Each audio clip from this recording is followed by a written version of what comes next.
I mean, if you want to start throwing 55-gallon drums of explosives. The thing is, I mean, I was messing. That was 10 years ago now. I was messing with. I was wanting to make a setting not quite like Vothoms or like Heavy Gears, something a little bit more down to earth, but it never got anywhere. Like many things I've messed with through my life, Our unfortunately. Telesaurian did Armored Trooper Votom's RPG. Well, Heavy Gear is the closest one to an actual Yeah. Votom's RPG, and I mean, let's be quite honest. I mean, we know where they took the inspiration. And a lot of the minis in Heavy Gear are awesome. I played Heavy Gear for a couple years. It's nice, but they keep changing the rules, so I'm having a hard time. And all the minis I had are in metal, and they were all falling apart. So I probably have like a bunch somewhere I need to rebuild. And I've always been wanting to get another box, at least of Southern Militia, to rebuild something, but I am not, not a completely sold on it because I won't be playing against anyone, even though one of my friend has stuff for it. I mean, it's a game that you can't find anybody to play with. Yeah. Imagine like playing Battletech, you already have a hard enough time finding people to play. Heavy Gear is even Excuse me for a worse. few minutes. Yep. You're excused. I just finally found people to play tabletop with again, There you go. and evidently they have a bit of a war machine scene out here. Still, that's surprising. War Machine is one of those games that really fell off. It fell like bad for a while. There's games that come and go, and Heavy Gear comes and goes, while like War Machine Ord was super popular for a while. Then they released third edition and it died completely. Like we had a massive scene here. Nobody's playing anymore. Used to be like half the wall. Like it used to be a wall of Warhammer stuff. Then it was half a wall of Warhammer stuff, half a wall of War Machine stuff. Then it was maybe like a quarter of the wall War Machine, some a lot of Warmahorde, and some Dust, whatever.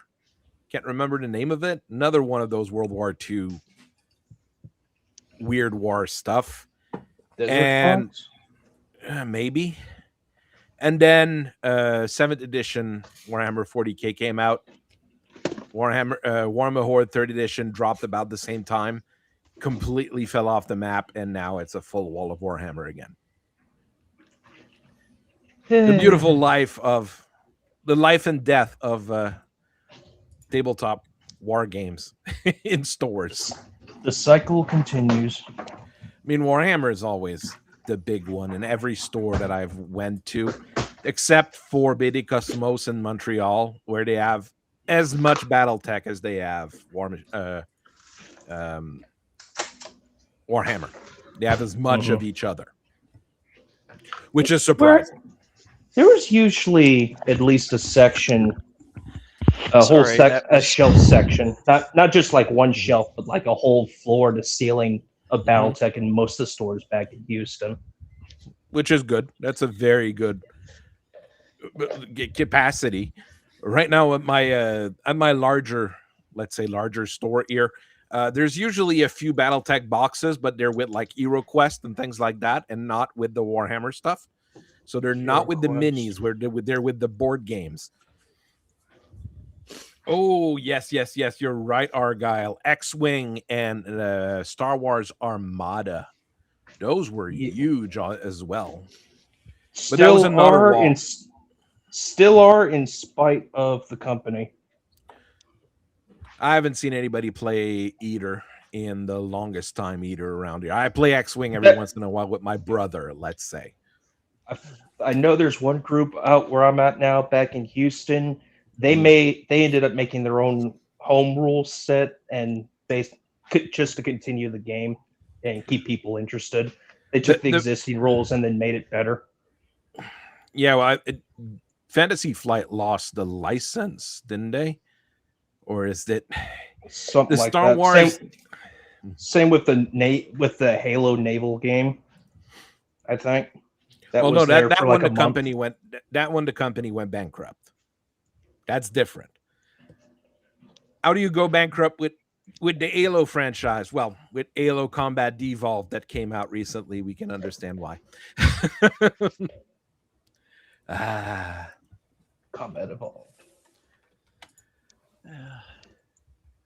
There's my boy, the Sidewinder. There's my boy. It's a meat. Just because I don't like having, just the basic trooper all the time. I'll have the fancier trooper, but that's not an elite or HQ unit or fancy unit. I just like this guy. So take a horned owl, remove the missile pods from a howler, and give it one of the gun arms off a conjurer. Yeah, kinda. But it's also the size of a proto mech. That's the thing with the Details. heavy gear. In This heavy is gear, an inner sphere proto mech with The like first battle inner armor sphere. scale weapons, which is something that should exist but doesn't exist under the rules. exactly. I made it for the Steiners just because they have the clan tech.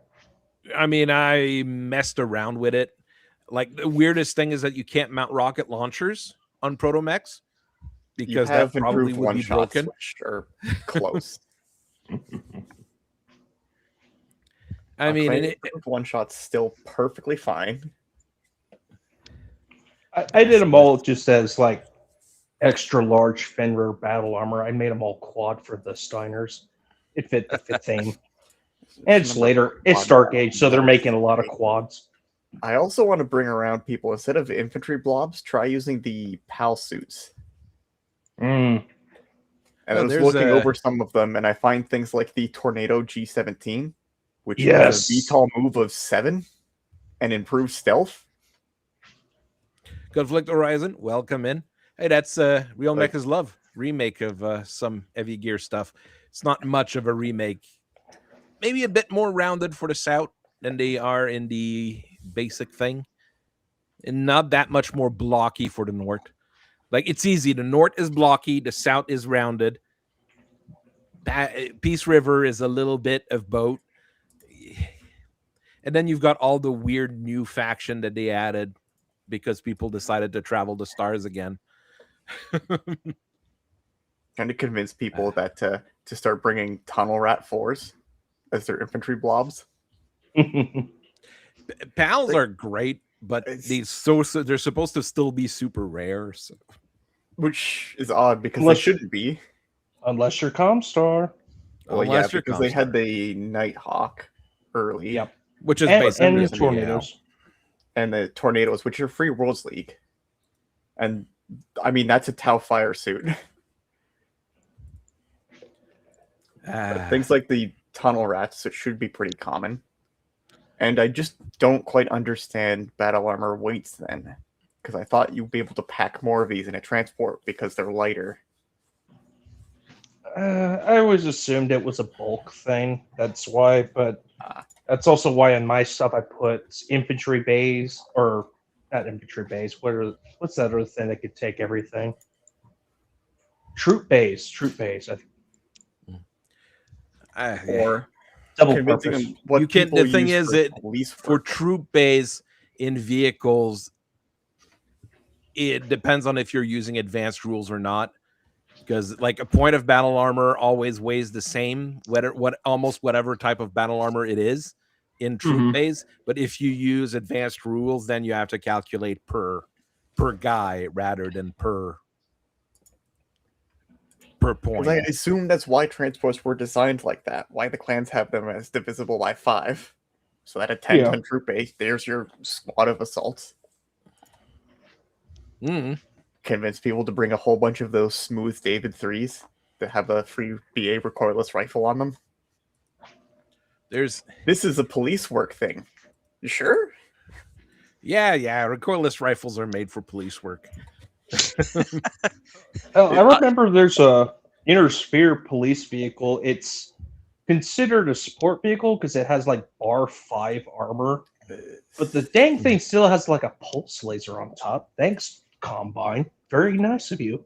They won't protest if they're dead. It's the classic. Yeah, they're what do they call them?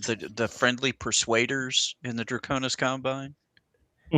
You've been persuaded to be dead. The indoctrination reminders. We have these for riot control. 2 machine guns. Riots have been controlled.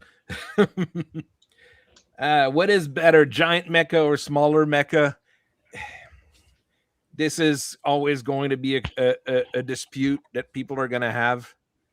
Are you wanting realistic or rule of cool? Because that's where the difference really goes between the two. Because something more realistic, but cool. You can have things like the armored cores. Well, armored core is still fairly big. They're still much larger than a gear and heavy gear, as an example. I mean, this is a bipedal jet fighter, but okay. They're about 2 to 3 stories tall. Yeah, they're smaller than battle mechs, but not as big as, not as small as stuff in heavy gear or Votons.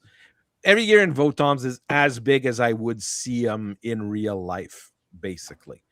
Like Bat Labor, for combat, you wouldn't want something that big, but for construction, yes. Like construction mechs being built big is good because big allows you to carry more stuff, move more stuff. But for combat, you wouldn't want something very big because, well, the bigger you are, the larger of a target you are for VTOLs and other air support unit. Well, I mean, yeah, and then you have to cover it with armor, and that means weight and that kind of stuff. And weight is bad. Depending on how you want to look at it, the Soviets, I believe, has technically built the first industrial mech with that giant digger that waddles instead of having treads. I mean, one day. Any of the there's a oh god. This is as big as you're gonna get. I mean, if you go bigger than that, there's a problem. Okay. Stuff in Pacific Rim. It weighs like what a World War II ship weighs. Thousands well, of if they tons. can carry a cargo ship like it's nothing and swing it like a baseball bat without the boat miraculously ripping itself apart. So silly movie, but very fun. 2,000. So happy they never made a second one. Oh yeah, I mean, it would have been cool if they had made a second one, but I don't know where the story would have gone. Yeah, just as well. The attempt at a second one was really bad. No, they didn't. They never made a second one. Yeah, just like Islander. Islander's really weird though. Islander, you go from Islander 1 to Islander 3. I don't know where Islander 2 is, but I think they never released it. Yeah, there was the TV show. That was okay. Ah, that's what it was. Okay. I actually paid ticket price to see number 2 in the theater. Oof. Well, you're old, so it's fine. Yes, I am old, so I'm going to be 55 next month. You are the elder statesman here for now. Well, yeah, I forget a lot. I don't know what I'm doing. There's surprisingly a large amount of this stuff in Battletech that I've actually never used because I've had my favorites from the old times and I just stick with that.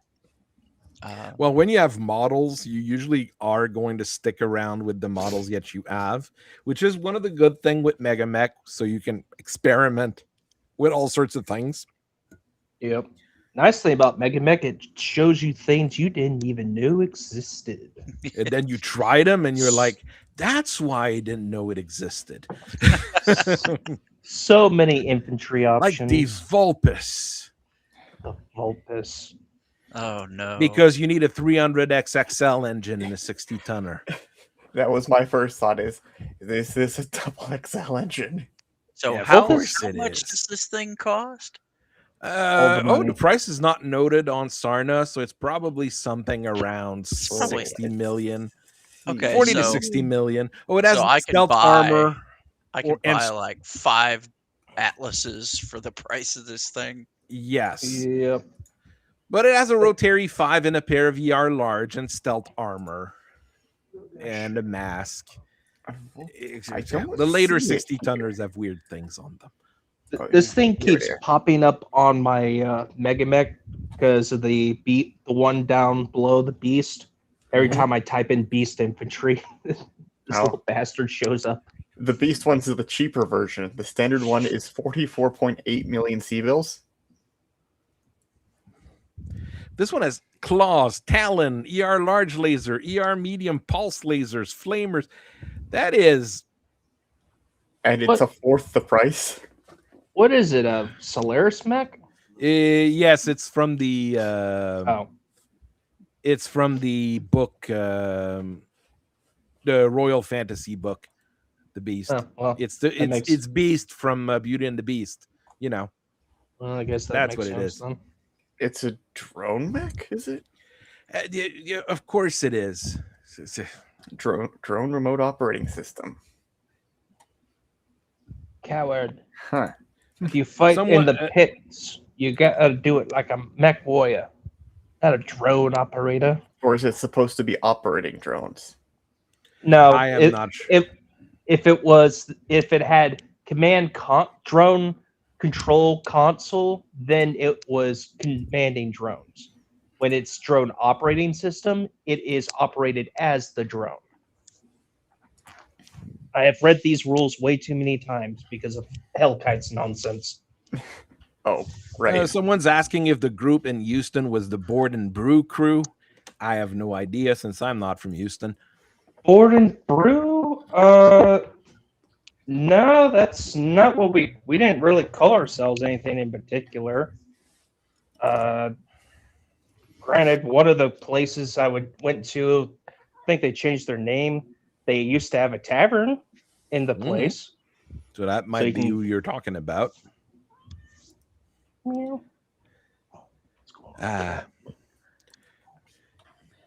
The Anzu we've brought up every once in a while. It's your mini Tor. It's okay in most situations.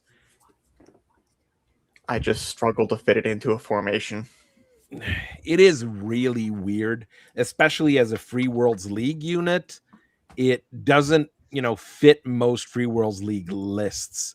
I look at the weaponry and I'm more inclined to think this would be a Fed Sons mech because of the Ultra 10. But then again, all modern Fed Sons mech have XXL engines. So we have, because they're the broke faction, skirmisher, but it's almost dying. I can't really fit them into formations that want a sniper and a skirmisher. And then it's not really a sniper. But it is fairly cheap at 1,500. It is odd. It is an odd little thing. It's not bad. This is a decent mech, just weird. If I could make a custom variant that just felt like a brawler role, maybe. Replace the light PPC with ER medium lasers or medium pulses. Like replace the light PPC and the ER medium laser with 2 medium X pulse. That would be the same X-pulse weight. laser and like a snub nose. No. You don't have enough weight because you've got 4 tons of lasers on there. I mean, you'd have to remove like the LRM-10 or something, like an Ultra 10, 2 medium X pulse, and LRM-10 on a 60 tonner. That's okay mobile. Don't think it'd be terrible, but I'm not sure I'd take that above a Merlin because the Merlin's in the same bracket, and the Merlin is really good. So is that also something that Free Worlds League builds a lot? No, the Merlin is Outworlds Alliance, so that's a little bit more difficult. The thing is, with a Innersphere PPC Argyle, you end up having a minimum range. So it's not as good for brawling, even if you stick a capacitor on the light PPC. I mean, if you stick a capacitor on that light PPC, by removing the ER medium laser, you literally have a baby summoner. Not as good as the summoner, but it's a baby summoner. It would have the same weaponry, kind of weaponry. What happens when they make the ER light PPC? I add the stats for it: 7 eat, 5 damage, no minimum range, same range as an ER PPC. I had written that up a while back. The one that you want is the ER Evi PPC. Yes, but 22 eat. That's called a clan clan PPC. No, it's You never if played you with don't the have other access T. to it. It has a weird model name at ZUG60. That sounds weird. Sojourner, I think, did we talk about the Sojourner already? It's easy to maintain, easy to pilot, rugged. I mean, it's got good quirks, but that's a wolf mech, ain't it? A wolf in exile mech. Yep. Yeah, that's one of those that's kind of funny because it's like wolf in exile, but then it's also Steiner because they're in the neighborhood and work with the Killhounds now. Yeah. I think the big thing about that is one of the arms always has AES. Yep. So whatever the main gun arm is, it's always a little better. Which is not bad. The original is a Gauss rifle in it, which is good. Then the alternate configuration A, it's a Protomech AC8. So why? Because some people are stupid and they put Protomech AC8s on mech. Those people are called CGL. Oh god. 2 ER large pulse lasers, because cooking yourself to death is a great idea. ER pulse lasers, maybe I should do a video on why the ER pulse lasers are not good. Well, the X pulse are good. I could say you that. Heat. You also only get a -1 to hit rather than a -2. Just go buy a clan weapon. I think they made this one. They are clan weapons. Yeah, I think they made this because the clan large pulse laser was too good. So they had to make a worse one. They made a worse one that nobody uses. Yeah, it's slightly more range for you get 3 more hexes worth of range on an already long range weapon. Yeah, and your heat goes up by 3, and the damage so it is throws the off same. Heat curve. You have a worse heat curve. You've got less chances to hit. You've got a better range. There's like no real advantages to the ER large pulse. Yeah, laser. I mean, even the ER medium pulse, I wouldn't. The chances that you're going to hit something out there at 20 hexes, I mean, it can be done, but why are you out 20 hexes? Just AC2 range. Are you trying to shoot down planes or something? You're a clan mech. You can get closer.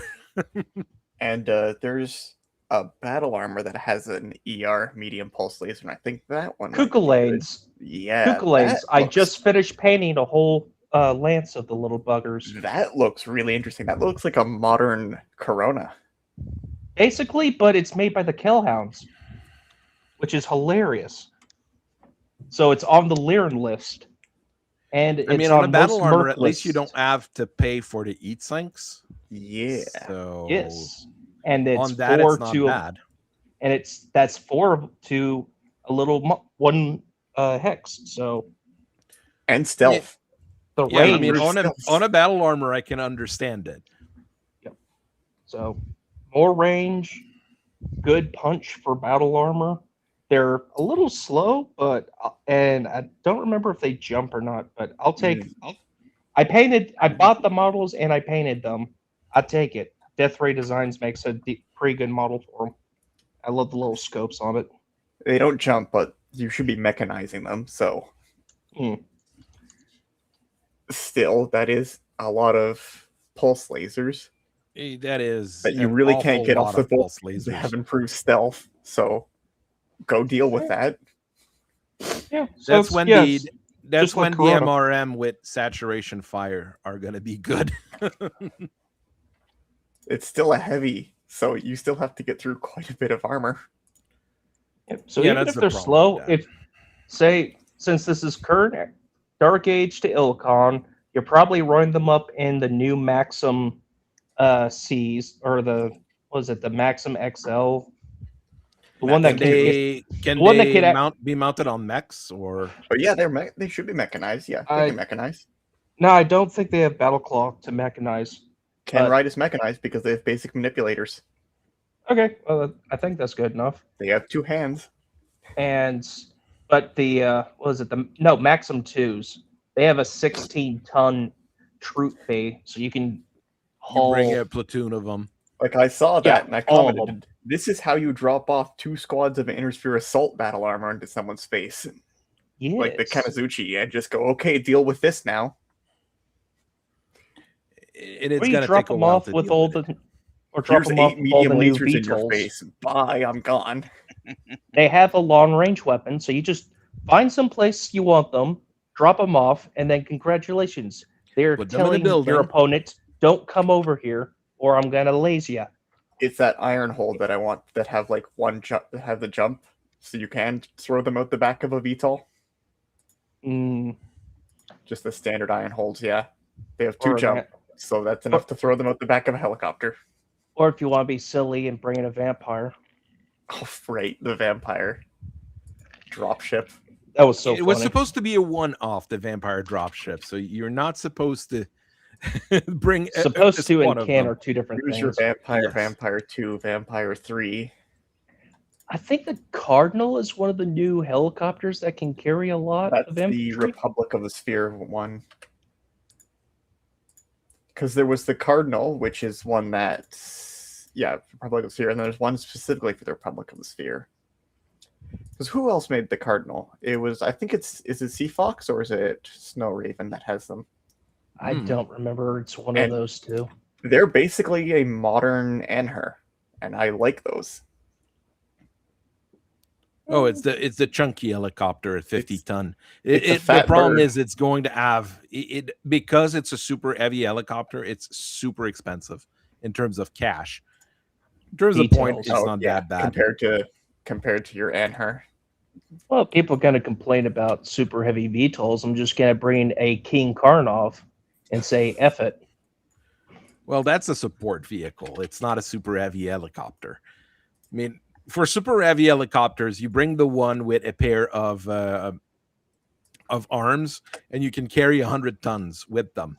So you can drop off battle mechs on the battlefield from your helicopters. Is that really how the Kobo works? Technically, I think it's supposed to be for salvage, but it's very funny Yeah. to just pick up random mechs and place them someplace Using else. the cargo Or just- rules.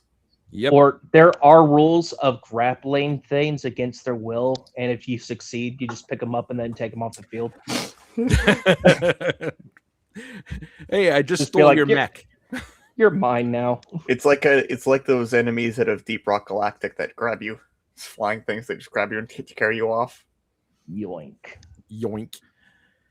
I mean, there's rules for if you are, say you're in an Atlas, you can pick up to a 20-ton mech, and there are rules for throwing that mech at another mech and how you roll. If it's fighting you the whole time, if it's allowing it to happen, if it was overheated and non-moving, and then how to roll for damage for everything after you throw it. It is the whole, and there's specific rules for doing that with proto-mechs. That is so funny to do. It really is. I think it'd be better just to kick them. So you can't remember, punt a battle. You can't punt a proto mech, even though it would be hilarious. You can't punt a proto mech. You can't make a physical kick against them? You can, but you can't move them by kicking them. Oh. That's what I was meaning by one punting. hex. So I mean, that's where triple You strength grab primer would you be grab the funny. proto mech, you drop it, and you punt it, or you drop kick it like in nobody does that in football anymore, but it used to be what people did. Like you drop kick the thing, and then you move it like 20 X's because you kicked it up in the air. Yeah, rugby. They do it in rugby. Yeah, in rugby they do it all the time. Whack. Yes, this definitely sounds like steroid fighting. That is the brilliant thing to do. And remember, there's one Atlas, I believe, with TSM, so you can do that, and you can do all that to a 40-tonner. Yeah. That now things get weird. With the You punt the cicada. Kick the baby. Well, I mean, a 100-ton mech with triple strength mimer kicking something is 40 points of damage. I mean, my God. I mean, it's the it proto just mech is sheared- gone. You don't Back need when to, the yeah, you just back sheared when off my the- torso. back when the hatchet only it in the punch it location, nowadays the entire body, unfortunately. Yeah. Now you have to do a targeted it if you want to it the punch hits. But I mean, my brother made a 100-tonner for Solaris with triple strength myomer and a bunch of medium pulse lasers. Oh yeah, everybody did It that. was- I mean, that was just It was just silly. yeah. I mean, it's just like, okay, we're coming in here. Oh my God. I I got made to a- play Hit your left cudgel torso, once. so you're taking center torso critical damage. I made a mech and I called it Jason, as in Jason Voorhees, and it had a mace on it and triple strength mimer and stuff. And by the time I was done, if it hit with everything in a turn, it did 130 points of damage. Oof. I mean, it's just We did build a great turtle with talons and partial wing in a stream once. That's technically 120 damage that from above. I did play a cudgel once just for funsies, and yeah, it's insane.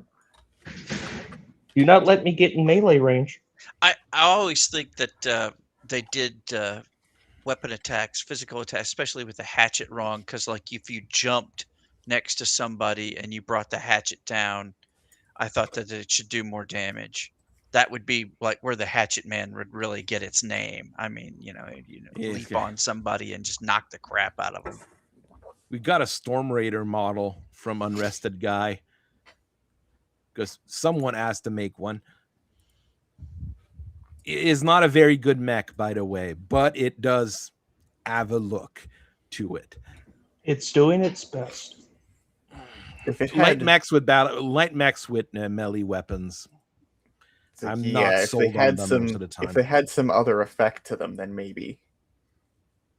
I mean, if like they forced a piloting skill, yes, but they generally don't. There should Even be a in-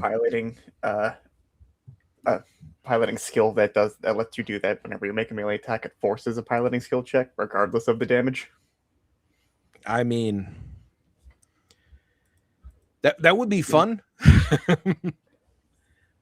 Maybe it'll be in an errata from the new CGL stuff. There's a bunch of other campaign books I feel like would be great to have, but that would require effort. Yeah. Extra pilot skills, extra formations, things that I'm surprised don't already exist. But let's be honest, CGL right now, I mean, if your books, you get a brand new book out for new rules and there's already errata when the book's not even out, you're starting to have some issues. And when you have your lead animator, creator, whatever, that has to go and defend himself because everybody's saying he used AI in a video he made, and he investigated himself and found nothing wrong. like they can improve on things. They've got many things they can improve on. I'm really wondering what I'm getting from the new stuff right now. Some people saying like, you got a printer, you don't need the new stuff, but I mean, I'm running a channel. I do want, some of to have the new rules, but I might just get the new starter box, not the beginner box, but a new starter box with the Mad Cat Mark II and the Viking and a few of those things there. That's probably the most interesting box in the lot. Yeah, At least I'm probably gonna get like one of each and then call it at that, because there's nothing there I genuinely want repeats of personally. I'm not even sure I want to get the beginner box. I don't need a Contio and I don't need a Hammerhead, and I always don't want intend more on making. hammerheads. Problem is, I don't intend to make a video on either of them. If there's like 2 variants, can't really do a whole lot. I could do a video on both of them at the same time, I guess. That might be an idea. I could see that. That's understandable. The new Aces, I'm probably gonna drop money on the old Aces box if I can find one, and the new Aces box, because those have cool variants that are not common or that I can mess with. It's a few of them that's stuff that I can mess with that I still haven't done videos on, as an example. So we've got that going for us, I guess. I have discovered some potentially dangerous information, and I What? don't see anything in the rules saying that I can't do this. So there's the battle armor camo system, which is kind of like mimetic armor. Mm-hmm. I'm wondering if it stacks with mimetic armor. I Oh, don't no. think so. I don't know, actually. I'm not seeing it. Mega Mech Lab is saying the unit validated from having the camo system and mimetic armor. But that might be just Mega Mech Lab being Mega Mech Lab. You have to think about that, though. Construction rules. We only mount one camo system.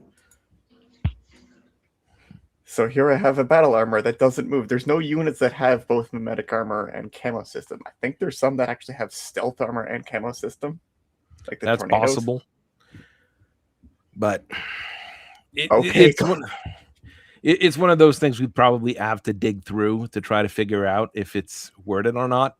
You know?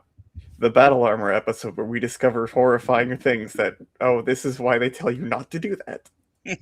It's the same reason why you can't there. have rocket launchers on things like battle armors and protomechs, because a protomech with, you know, the kind of rockets we stuck on a yeoman last week, I mean, would entirely be possible. And I mean, you on have a protomech, Fusillade, which is like a one-shot ATM. yeah, but it's those not are the same extinct. number of rocket. It's not the Yeah, same. it's sheer a group. number. It's a group of 3, one shot. It But could yeah, still can- theoretic. Yeah, because you can also take the IATM ammos on those. Yes, you can. So you can Could load be them with mag pulse. Infernos. No, Or it could be the Magpulse. Oh no. Oh, There's no. your mech taser. Oh no. There's a reason why this stuff went extinct. Yes, because society stuff is broken as all hell, and we love it for it. It might be a good thing that it's broken, and it might be a good thing that it's gone. It's gone.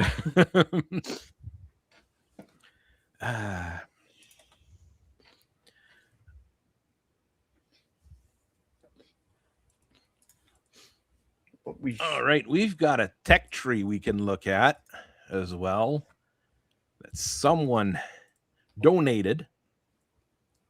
We're still messing with some of the Saga rules and some of the Saga stuff, and I think this is the best tech tree that someone made. The one I made, I can't find it, so I'm gonna go with that. I think this is there's might be some things that I'm gonna that I would move around from there, because PPC technology should be like, this is the stuff you start with. This is the stuff you can research afterwards. This is how we kind of figured it out here. But PPC should be here, and light heavy PPC might be here. And I'm trying to think here of how I would do it. This is not a final thing, but it does give us an idea of kind of what things kind of look like. Lasers to blazers to heavy and improved heavy lasers. Now, that's not a bad idea to do it this way. All right. Let's just have a quick look at how this was done here. Plasma cannon, plasma rifle after the ER Famer. Well, it's the same kind of technology in the end. You're shooting I'll be back foam in a at minute. someone. You're shooting foam at someone. One's impactful and the other one isn't. It's just a plasma rifle, the Intersphere Tech, plasma cannon's clan tech. Mm-hmm. Pretty much. It is the same. Is the same basic capacitors. I wouldn't put that high either. I would put capacitor as a lower tech kind of thing. It's the kind of thing that is I risk, I rewards, which is fun while they you do still have. explode. Yeah, it's I risk, I rewards, which is fun when you don't have double eat sinks. So Same you thing can with still get some units that do have performance, but they might explode. I mean, you make it awesome and you take off 3 eat sinks and you stick 3 capacitors on the 3 PPCs. Please help, my Or- mech is overheating. Fire 1 less PPC. No. No. With that said, would we bring the coolant pods in earlier? I would bring coolant pod earlier. I don't think he's got it in this list here for the eat sink. Cooling. Oh yeah, he does. Single eat sink, coolant pod he put as tech 1. And coolant pod leads to the radical eat sink and risk emergency coolant, which is good. I think that's the right way of doing it. Double Heat eat sinks separated CHS. out.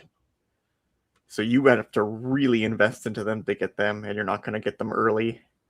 Yeah, because double eat sinks, unfortunately, double eat sinks break the game.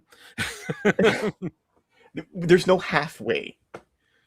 There's literally no halfway. Like you have double eat sinks or you don't. That's the difference between Succession War era stuff and everything else. Because there was things like those prototype heat sinks, or what was those other ones that explode? Freezers Freezer that heat do sinks. I could put freezers here. Something like that. You'd have an option for you can get the double eat sinks early. It's like the same trade-off with an XL engine. Yes, you can get improved performance, but it makes you a lot more fragile. Well, with freezer eat sinks, if they blow up, it's 3 slots. Now it's 2 damage per slots with the new rules. So you take 6 damage whenever one of your eat sinks get hit. And you can't have those you can't have those in your engine for the freezer eat sinks. All freezer eat sinks have to be outside the engine as per rules. So it is a trade-off. It might be an idea to have that here as a secondary thing. And you might be like, okay, I'll have half my eat sinks as freezers and hope for the best. That kind of thing. The red text comes up with, "Are you sure you want to do this? Are you sure?" Oh, yes. Here's a silly idea. Mm-hmm. That is a max research option for adding the battle computer quirk to a mech.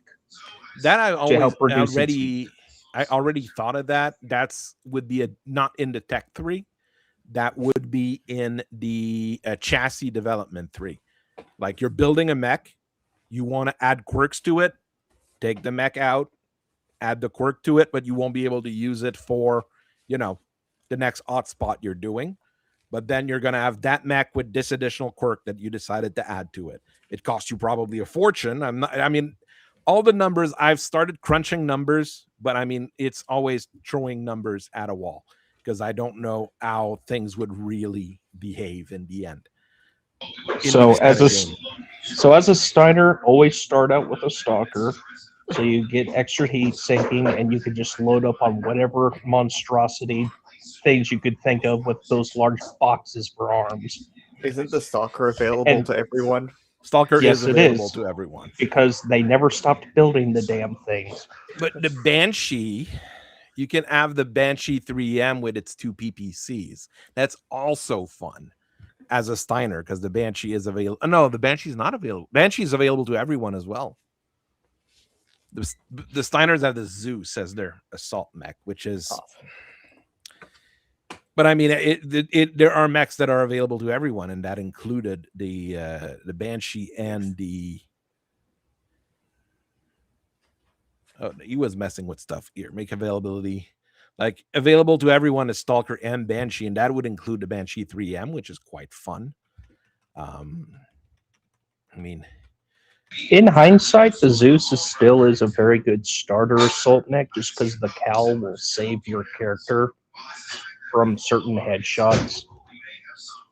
And if you go, you have a few different options for it in Succession War era, including one with a PPC, which is, a thing I really enjoy to have. SRM. Mm-hmm. The SRM one, if you want to be, silly. I'm pretty sure the starter lists are not balanced. I mean, they're thematic, but they're not balanced. I mean, Merrick's gonna be rough. Flea, Hermes 2 for your lights and mediums. You might be digging in the general list more often than not. Or just expecting a lot of your pilots to not come back. Well, I mean, you only have a limited number of pilots. I mean, you've got 7. The way it works, you have a lord and 6 retainers. That's what you have. So do your best with what you have. And once a retainer has lost all his life points, which is like your edge or whatever, the number of times he's allowed to die, well, he's dead. Well, not dead. He's dead until your next inheritance phase, the next time you switch over your characters. So if you have a flea pilot, put him in one of the good fleas and not, the one with 1.5 tons of armor. Hermes is not terrible. Hermes 2 is not terrible either. I mean, Hermes is not great, but it's not terrible. I mean, it's probably better than a Valkyrie. The Javelin's pretty good. And you can't double up on mechs either. You can't have 2 pilots in the same thing. If you have a pilot, you can only have 1 pilot of 1 class and 1 pilot per mech type. So you can't double up. Not with that attitude. I mean, it's a game within a game, or it's how do you say that? It's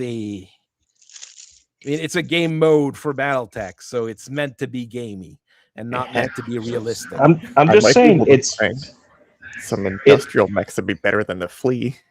Some industrial mechs would be better than the flea. And an industrial mech pilot is the advantage of the industrial mech pilot will be that if you take an industrial mech pilot, he's going to be great at piloting every single mech. And it's a thing that you can carry on per generation. So he'll be good from the start and he'll get better easily compared to some other pilots that you might have. So that's an advantage. So rather than a flea, we take a glue on. Is that bad? It's a fission engine. More locusts. No. What's a muckraker? A muckraker. These things are notable for rebels because they always get converted. Yep. First. And I mean, an MRM-20 and it won't be a Rotary 5 and an MRM-20. It'll be something else because you're having to use more primitive tech. So no Rotary 5, but the MRM-20 is legal. The MRMs, I would think you should be allowed to have from the start as well. SRM, LRM, MRM. I mean, it's all kind of legal. The Forster industrial mix. Ooh, yes. That's actually that's a weird one. There's a heavy Forester with 2 AC2s and 2 machine guns. I mean, Forster or lift hoist, so it could potentially carry around something. I forget the one that has a large dump truck on the back that that's you the usually muckraker. find. Okay, that's the muckraker. So you'd have to make a custom version of it of just a bunch of LRMs maybe. I could have sworn there was one. There's a few different. I can't remember ones. what it was called. I mean, there's a few different things you can do. I mean, if you want to play ARD mode, just have everybody in industrial mechs, even though you have only a single industrial pilot. I mean, theoretically, there's those industrial mech Centurions. Mm. Yes, if you hate your character. Yeah, but I mean, I don't think they'd be bad. Or Miriam. I don't think they'd be bad if you're in the Succession War era stuff. They'd just be not they have very ejection good. seats. See, Industrial ejection seats. 5 rocket launchers. You'd have to downgrade the AC-10. You'd have to downgrade the LB-10X to something. The problem was that the LB-10X is 1 ton lighter than the AC-10, so you'd probably have to lose a medium laser. But still, ditch the rocket launchers, switch the medium laser to rocket forward. Launchers. Yeah, ditch 2 rocket launchers, 3 rocket launcher 10, an AC-10, and 2 medium lasers. It's not anus. Your pilot's going to be terrible in it though, because if you have the industrial mech pilot in it. And industrial armor. Oh yeah, it has industrial armor. Oh right, it's not the later ones that have heavy And industrial. I don't remember if it has an ice engine or not. No, it those has a are fusion. Those are fusion. Or it wouldn't Okay. have it wouldn't have lasers. It would require like 6 tons of power heat sinks amplifiers. and a ton of power amplifier. That would be unusable. On Oh. the Mac, at least. Or chem lasers. Chem lasers. Because you ate yourself. But it's really fun that they're available in MechWarrior 5, even though it's supposed to be a thing that they brought the Ellsworths brought back in like 3130. But you know, you're running around in MechWarrior 5 with chem lasers. What am I thinking? They wouldn't be bad in Succession War era stuff. In many cases, they'd be perfectly functional. There is an industrial mech that just has like 2 arms for melee. There's a few. Which one am I thinking? Heavy lifter, maybe? Is that what it's called? No, that's the Uni. That's the Uni? quad. The Uni's Uni would be great because there's one with industrial TSM. I mean, which is for like carrying. Yes, or you could donkey kick someone with it. I mean, there's one with a large laser and 2 medium lasers. On Scavenger with just an AC-10. There's a illegal pirate variant with a thumper. Because that's funny. Thumper and an infantry bay for 2 squads of motorized infantry, if I recall. They literally just waddle around on a planet and saying, "Pay me money or I shell your town." Very funny. I think I actually fought it in MechWarrior in the Battletech 2018. Carbine, which is basically just a construction vehicle. Yeah, it's just a construction vehicle. Some of them have industrial triple strength armor. Some of them just have rocket launchers. These are really bottom of the barrel. Details. There's a version with 5 rocket launcher 15s. See, look, solutions to problem. Look. We couldn't afford a bunch of dedicated combat mechs, i.e. just a whole bunch of locusts, because we are poor, so we had to modify what we already had. And then we take the modifications off and get back to work. Now, you can't do this, but you could have exos hauling around handheld weapons. See, this is something I keep trying to figure out, but the rules are very stingy because they made like 2 mechs for handheld weapon systems, and they never expanded on it because it was silly. But it would be perfect for industrial mechs. But no, we can't have nice things. There's quite a few industrial mechs. Are there many that are great? Not really, but you know, there's a few things floating around. The Arbiter is pretty good. The Arbiter is definitely a thing. You take the cannon out, you swap it with an AC-5. There you go. You have a 35-ton AC-5 carrier. There you go. It's perfectly reasonable. Is it good? Not really, but that's not what you're paying the industrial pilot to do. You're paying the industrial pilot to draw fire from anything. This is worse than Succession Wars fighting. This is like if the Helm Memory Core wasn't discovered and there was just enough 6 Succession War. If things had gotten to the point that Comstar wanted things to get there, basically. People are still beating each other with the Remnants and Rebel. Jeez. For ECMs, before the Guardian, you have the shitty ECM that's in the Raven. That's like 5 ton and 3x range. The E-War 7.5 tons. 7.5 tons? It's not 5? Jesus. No. It's even worse, but it could be there.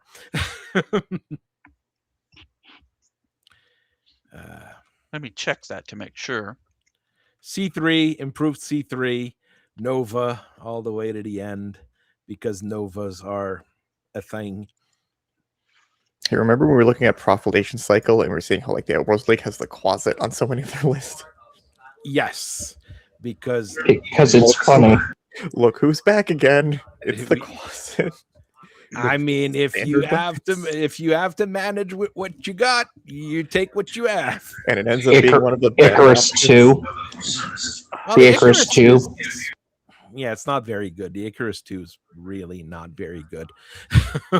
Yeah, it's on the original Raven. 7.5 tons. The EW equipment is 7.5 tons with 4 criticals. It is pretty bad. Let's go with that. It is very bad. ATM, IATM, MRMs I would put at the start. Like you can start with SRM, MRM, LRM. I'd even put MML right at the start. Or maybe no, MML would feels probably like too be much of an upgrade. Yeah, MML would probably be Tech 1, something that you have to research, but could be. I mean, it'd be a decent research if you want to have. Wow, we SRM, we shoot SRM the missiles 9s. out of the same tube. Oh, who would have thought? I also like how, despite coming in later, the enhanced and extended LRMs are just so bad they're considered Tech 1. Yes, because enhanced LRM and extended LRM are not good. Thunderbolt at Tech 1, yeah, probably. Not a bad place to put it. I mean, I could put the extended LRMs on one of the industrial mechs just to keep the pilot safe. I mean, you stick it on your Lord. Stick your Lord in the back with extended LRMs and spray and pray. Look, he's technically in the battle, so he gets experience. But then you always make the mistake of hot loading it so that it eventually explodes on its own. They do generate more heat than regular LRMs as well. But they're so bad you wouldn't be using them anyways. It's just how terrible they are. Okay, we're gonna go over classes and we're gonna move things around. You guys are probably gonna help me out with this. I had a class list. Okay, maybe this is too much for the weapon types, but for the mech type, light, medium, heavy, assault, yes, and faction. Some classes get bonuses in faction mechs. If you're a good pilot in any mech of your faction. Does that make sense? All right. For weapons, laser, PPC, plasma, autocannon, Gauss, SRM, LRM, ATM, melee. It feels like there's too much. Even though I know in how silly some of the Saga games ended up being, but what should we keep in there? Well, I think you should just do energy, ballistic, and missile. That's what some people have said, but yeah. Energy, that's why. missile.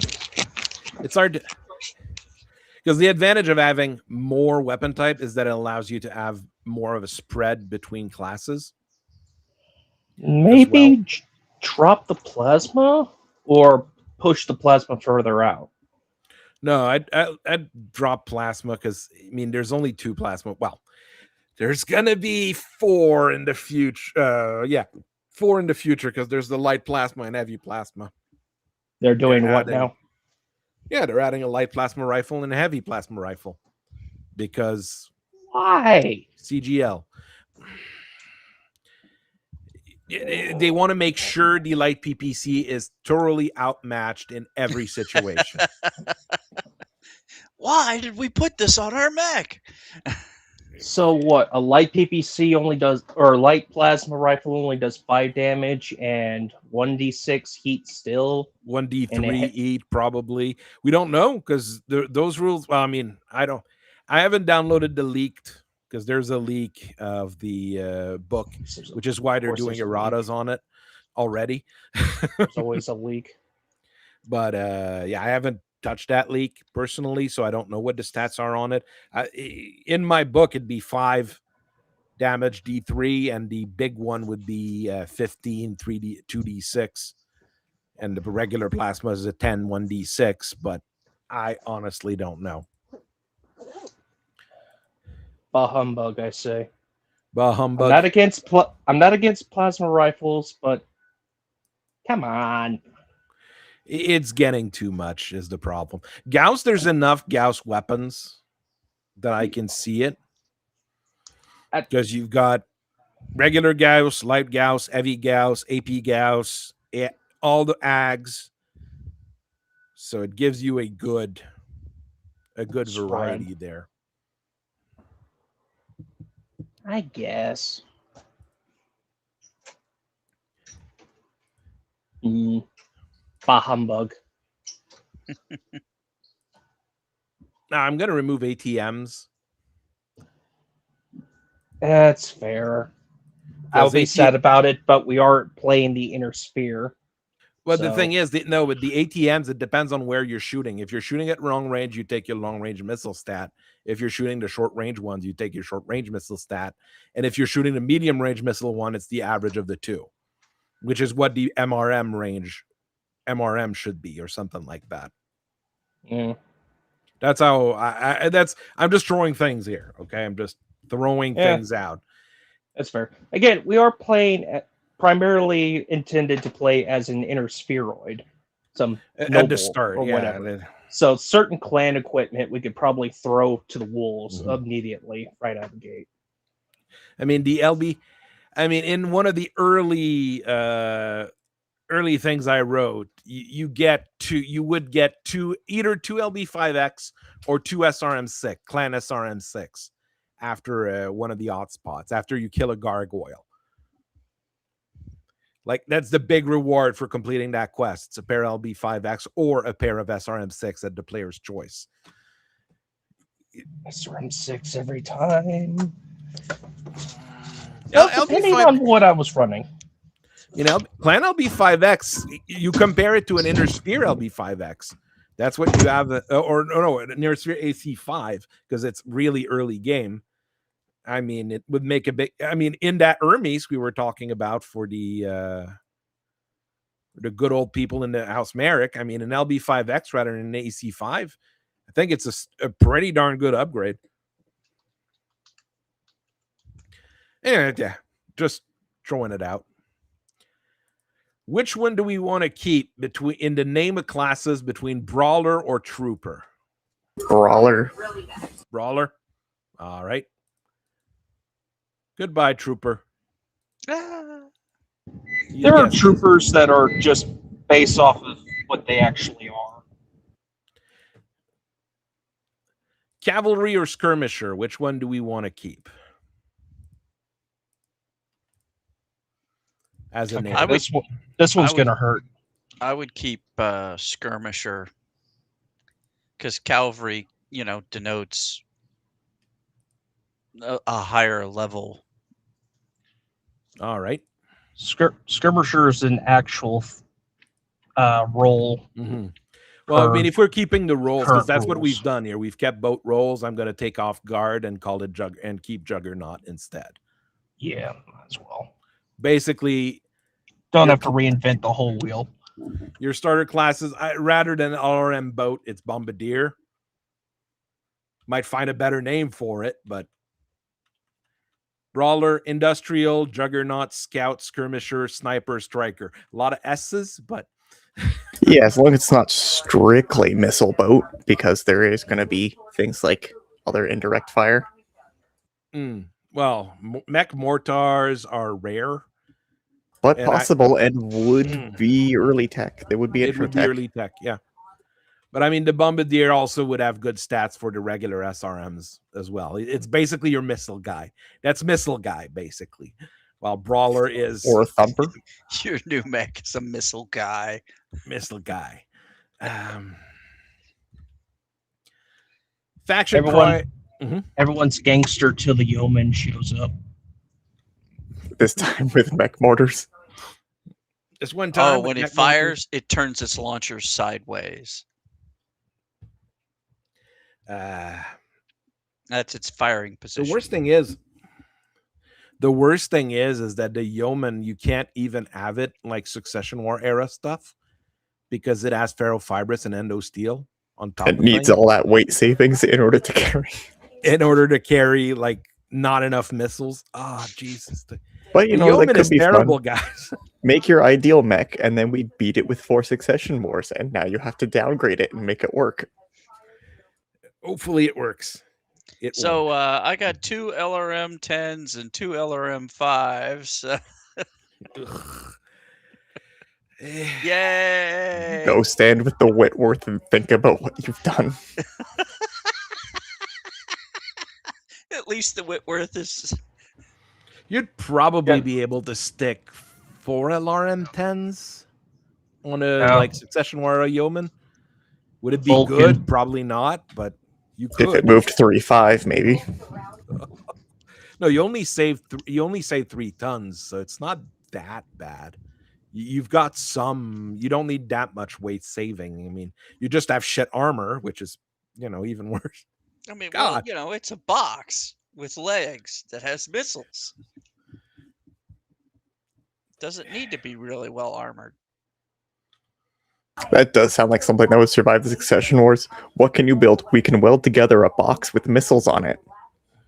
Sounds about right. It's the only factory they didn't bomb, so that's what we got. Yeah, Sniper, Argyle Sniper will be your direct fire long range guy. So good with PPCs and autocannons and Gauss weapons when they become available. Something along those lines. Faction classes: Crucis Lander. Oh boy, I just made a mistake there. Nothing major, but Crucis Lancer, Det Commando, Lyran Guard, Merrick Militia, sort of light. It's the Merrick Militia. I'm not sure I want to keep. If we'd want to swap it for another Merrick unit. The other ones kind of make sense, but I mean, some people would want to play Merrick at some point.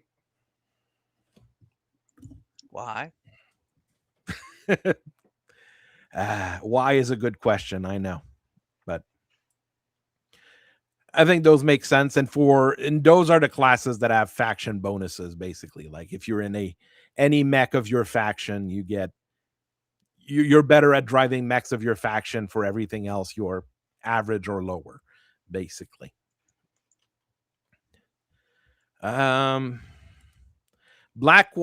Comguard, Corsair, Mercenary Liaison, Periphery Patriot. Is the mercenary one? I'm not sure, but the others kind of make sense. That's for SLDF, Comstar, Pirates, Periphery General, basically. It's the mercenary one. I'm not sure if I want to keep that name for it, basically.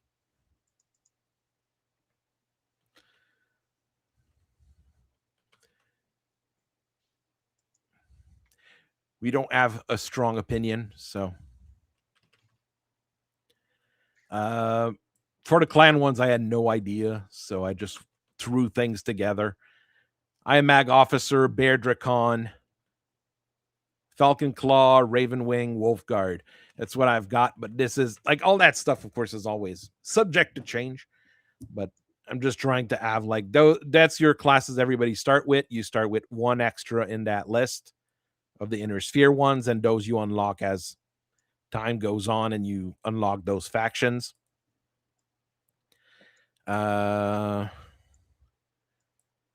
Truly unlockable classes, the 5 mercenary. I had to choose 5 mercenary units, so I went with Great at Carlisle's Great at Legion, Anson's Rough Rider, Kellhound, Snord Irregular, and Wolf's Dragoon. The Snords are the one that I'm not sure I want to keep. I was just throwing things together at work while I was tired as fuck. So does that sound like a good list for mercenaries, or should I replace one? Could go with McCarran's.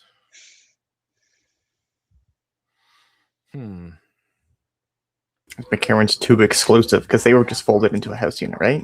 Yeah, they were folded in a house unit, so that wouldn't work. Great at Legion makes sense because they're an old novel unit, basically. Anson's Rough Rider makes sense because they were the original unit for poster boy for mercenaries. Wolves Dragoon have their own thing. Calhound are modern. Well, Another book in the unit. original Mercenaries Handbook, who did you have? You had the 21st Light Horse. Century Lancer, Eridani Light Horse, Yeah, Eridani Anson's Light Rough Horse. Rider, Wolves Dragoon, and who was the last one? Can't remember the last Oh, one. I think it was Wilson's Legion. Wilson's Hussars. No. What was in the original book? That's what I think it was. The one I'm missing is the green color one. Battletech. Battletech, Mercenaries. Battletech second edition. Are you talking second edition or first edition? The ones that were in the original book. In this particular package, which my brother got at a Christmas. Wilson's Hussars, Waco's Rangers, Iridani Light Horse. Those are the original three. Oh, Linden Company was Linden. the other one in the base box. One that's completely forgotten nowadays. Yeah.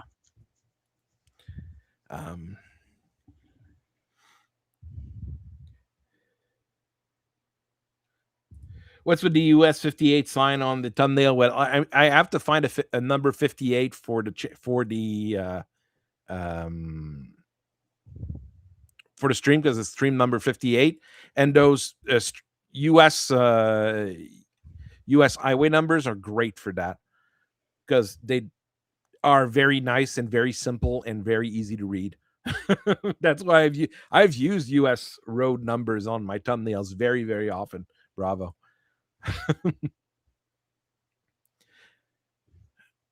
Yeah, I could put Eridani Light Horse, because they were influential until someone took them over and made an alternate universe with them. That is a very weird thing to look at and think about. What? Oh, you don't know that particular story? Is that Star-Lord or something? Or do they go off into the No, bird that's people? what's his name. Can't remember the guy's name.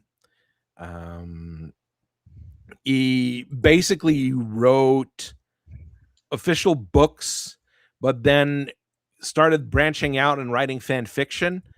And the way it kind of worked out, he basically has a license for Battletech for his own fan fiction and stuff. Oh, God. And he's a furry, he's weird, and I wouldn't trust him with a 10-foot pole, but he's around. And he's not a terrible person. He's just weird, which is better than some of the people we have to deal with often enough. I'm really trying to think here of what mercenary outfit. Waco's I don't want to use, because that's more of a, rival to the Wolves Dragoon. So that doesn't fit well. Snords is too specialized, so I'd really want to replace it with something else. But I'm not sure who I would put in. The 21st Century Centauri Lancer. I mean, they're original. They're from the old stuff.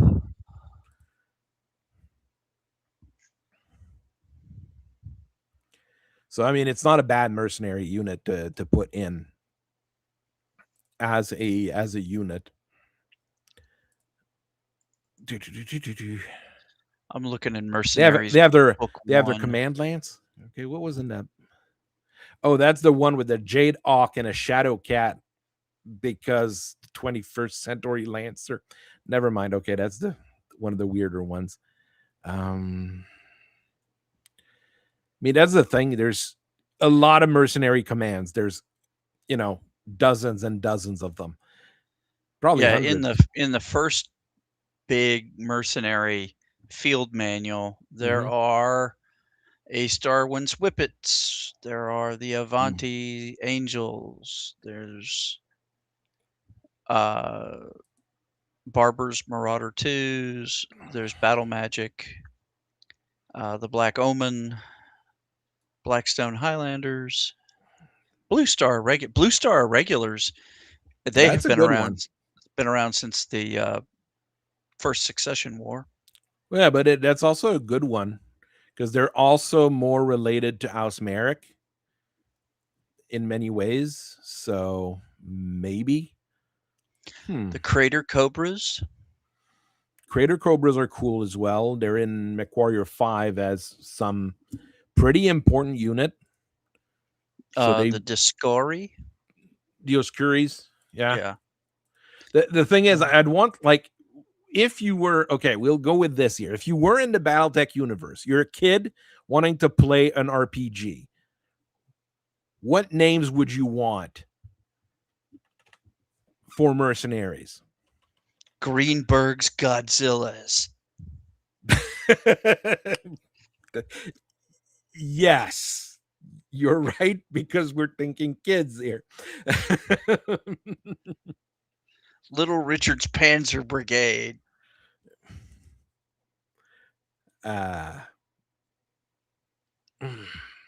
It's Hanson's Rough Riders. Oh wait, never mind. Ansons are there.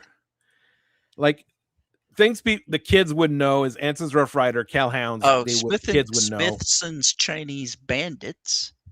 They're an older unit. The name sounds cool as well. The 4th Tau Ceti Rangers. They're also a very old unit. Mhm. Oh, the the Vegan, the 12th Vegan Rangers. The Bugmen.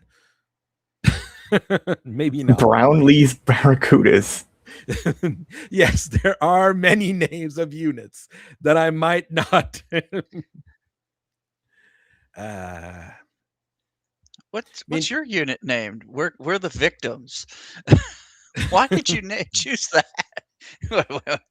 What happened to them? Well, they were on outreach. Yeah, they got victimized. I like Crater Cobras, actually, because they were in MechWarrior 5. Yeah, and which, as we know, is Inner Sphere propaganda. Yes, it is Inner Sphere propaganda. Hey, that's the best kind. It makes sense because they were also they also been around for a long time, and they fought for just about everyone. They were with the FedCom during the Fourth Succession War, and during Operation Guerrero, they fought against the FedCom. So, I mean, they've been around. I don't know if they're still around, though, but, you know. Yeah, I don't think that they've had any kind of, No, they haven't been disbanded. Cataclysmic, oh, we were accidentally on a planet that got nerve gassed, oops. Hey, they're at 80% strength in 3145, working for the Combine, which is not a good thing. You don't want to work for the Combine as a mercenary unit. It's usually not a good idea. Yes. Yes, you shall be in the front line. And we will be selling you all the spare parts you need at double the price. Yes. The markup is incredible, and you're not allowed to take any salvage. Of course not. All right. Explain to me why we took this deal, boss. Because that's the only deal there was. there was a lot of white powder on tables that got snorted, and but in many cases for the mercs in the Combine and Ilcon era, it's because it was the only job that was available. Nobody was hiring. So you work for the people who hire when you're a merc. So is there a mercenary company we're technically not pirates? Technically, we're privateers. Why did you take this job? Why? Because it keeps me on the right side of an airlock as long as these guys get fed and paid. Well, most of that is just letters of marque. It would just depend upon the individual contract. I mean, that's a good job for a merc in the end. So look, the Draconis Combine considers us pirates and would kill me, so no change. Unlock classes, those you get by building a building. acolyte, archaeologist, corporate security instructor, mech engineer, merc commander, scientist, secret agent, spacer, traveler. Those depend on the buildings you build as a faction. Like once you built the HPG, you can hire an acolyte, as an example. Once you built the interstellar expedition facility, you can hire the archaeologist. Will some of them have terrible stats? Potentially, but they might have other bonuses associated or good SPAs and things like that. This guy, he's reasonably priced, but he has incredible luck. Isn't that right, Dr. Jones? There you go. I mean, that's the name of the first interstellar expedition stuff that I done was Interstellar Expedition and the Temple of Doom. So that's that's how I called it. And basically, you're trying to recover pre-catastrophe technology from something, and things get worse and worse and worse over time. Do I have that hotspot downloaded? Yeah. This deal gets worse every time. Actually, the deal's not terrible. I mean, because basically those are the way the game works is you select your faction, then you do 2 basic hotspots, archaeology, comm starters, those basic hotspots. Once those 2 are done, you get to fight the Broken on your capital world. And once you've beaten the Broken, you get a good mech. A legacy for now might change it, but a legacy sounds pretty darn good for a mech when everybody's running Succession War era equipment. I mean, an actual legacy? Yes. You know, I actually have one in my hand right now. I love the look of the legacy. Honestly, it's a really good looking mech. It looks aggressive. That's what I like about it. Yeah, there's guns sticking out in every direction. There you go. So basically, you beat them, and then you have to do your own faction unification set of quests, because there's a faction unification quest for every faction. So you have to do your own. So let's say you start as Liao. Well, you do 2 quests. You beat the Broken. You get your legacy. Yay, that's your big reward. Then you have to, get Aus Liao, the Capellan Confederation, completely under your control before you start doing anything else. So I think it kind of makes sense as a quest line, basically.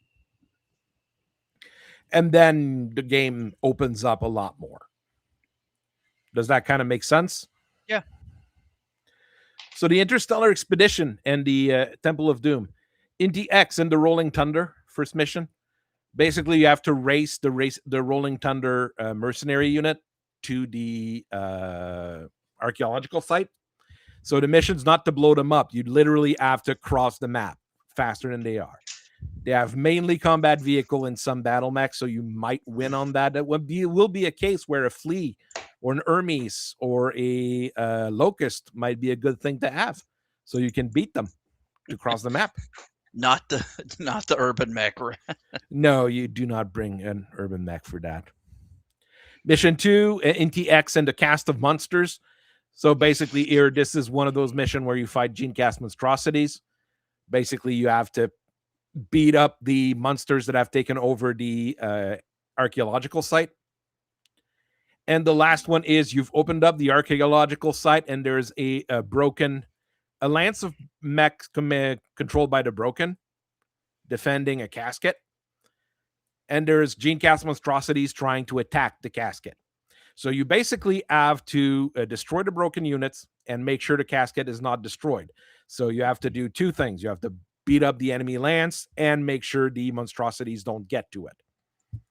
So this one is a quest with a variety of things that you need to do. And your reward is the quick draw chassis. I mean, I just put a mech down, okay? And your reward is fuck you for going through that.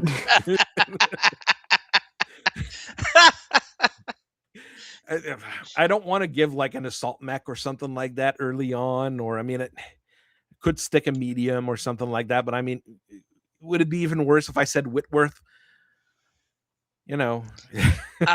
It has to be I mean, something a that's not 60-ton mech that's a 4.64 with 2 forward firing medium lasers. no and 585. It's a quick draw 585. quick draws are 4.64s. Quick draws are 585. They're big. They're big 55 tonners, unfortunately. It has a Vlara 300 engine and a quick draw 4G, so you go 585 with an LRM-10, an SRM-4, 2 forward-facing medium lasers, and 2 rear-facing medium lasers that you're going to flip Now, forward. would an exterminator be better or worse? The exterminator. What is the exterminator from Succession War? Because there was a Succession War variant of it. Yeah, the 4A. It's pretty mediocre. But it's 585. It is 585. It's just the other ones go 696. Yes. And the only other difference is that you got a machine gun instead of an anti-missile. So you got 4 medium laser, an LRM-10, a small laser, and probably better armor than a quick draw. I mean, you could give the fancy, you could give out the fancy exterminator. I mean, it is an archaeology quest. You could The ones give with fancy. the, because then you have an early version of the, if it's camo system. No, you don't have the camo system one. You'd have the 4D there, the basic one. It does have double heat sinks. And go 696. Not the one with, not the 4C with its chameleon and nullsig. No. You don't want to give them that. No. That would be a very bad idea. Oh no, exterminator might be a better idea than the quick draw. And you give the half decent one. So I mean, the players are like, oh yeah, we completed the quest. What do we get? You get an exterminator. Oh well, it's gonna be average. It has double heat sinks. I'd almost put my, your brawler pilot, I'd stick him in the exterminator rather than, keeping him in like an hunchback or something like that. Because he's going to be a lot Why more wouldn't you just mobile. take everything out of the exterminator? You can't. You can't. No, Okay. the way the game works is you've got a chassis. It's built. You keep it. And I mean, as long as it doesn't have the stealth systems, there's really no point. It just has standard weapons, except for like the anti-missile system. And the 4D. Well, it goes 696. It has an XL engine, so it's a bit more risky, but And I mean, that's not something you can exactly swap out of it. I mean, technically you can swap things out. You can do mech modifications, but like components, core components, double heat sinks, ferrofibrous, endosteels, things like that, you can't move in and out. It's locked in once it's in. And it's locked to a pilot as well. You give one of your pilot the mech. And I mean, the only upgrades you would really want to do is maybe ER mediums and then an MML. Wouldn't be a terrible upgrade. And like an MML 7 could be pretty aggressive. In place of the LRM. Yeah, it would be pretty aggressive because it's an SRM 7. If you have 2 tons of ammo, you have 1 ton of regular SRM and 7 Infernos that are going to be very good against those monstrosities. You have to think about that. You're going to be fighting biologics a little bit more often in this one.